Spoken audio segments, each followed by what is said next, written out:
আসসালামু আলাইকুম everyone, welcome to my channel. চলেন আজকে তৈরি করে ফেলি চিংড়ি অ্যান্ড লাউ পাতা ভর্তা। চিংড়িটা আমি আগে একটু হলুদ লবণ দিয়ে ভেজে নিয়েছি, দেন সরিষার তেল, কাঁচামরিচ, পেঁয়াজ অ্যান্ড লাউ পাতা দিয়ে একটা নতুন রেসিপি করব। প্রথমে লাউ পাতাগুলো দিয়ে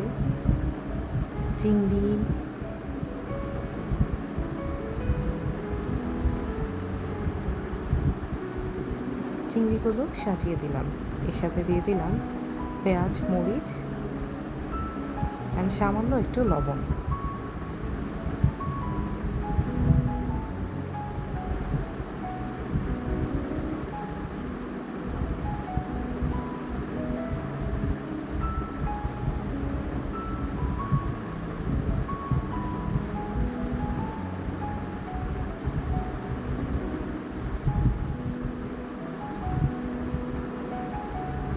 পেঁয়াজটা একটু বেশি দিলেই ভালো লাগে। স্বাদ মতো কাঁচামরিচ, সামান্য একটু লবণ, কারণ চিংড়ি ভাজার সময় কিছু লবণ দেওয়া হয়েছে, এজন্য খুব বেশি একটা না, পরিমাণ মতো লবণ দিতে হবে।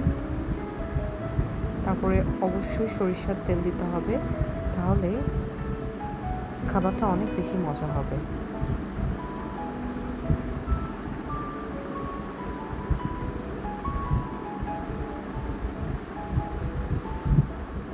এবার আরেকটা লাউ পাতাতে ঢেকে দিয়ে এটাকে কিছুক্ষণ সেদ্ধ করে নেব।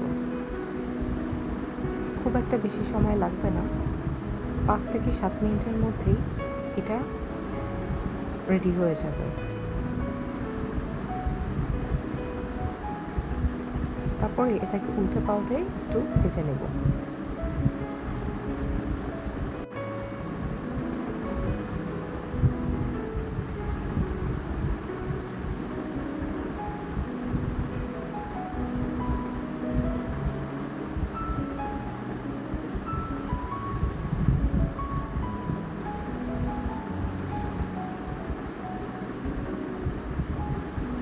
অনেক সুন্দর একটা কালার এসেছে। এবার এগুলোকে পাটায় বেটে নেব। আমাকে হেল্প করছে আমার বাসার হেল্পিং হ্যান্ড।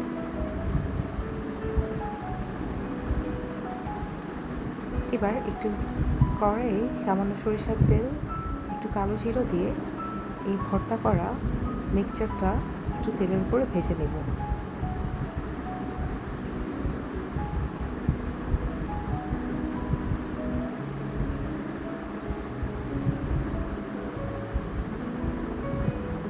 তারপরে এটাকে পরিবেশনের পালা।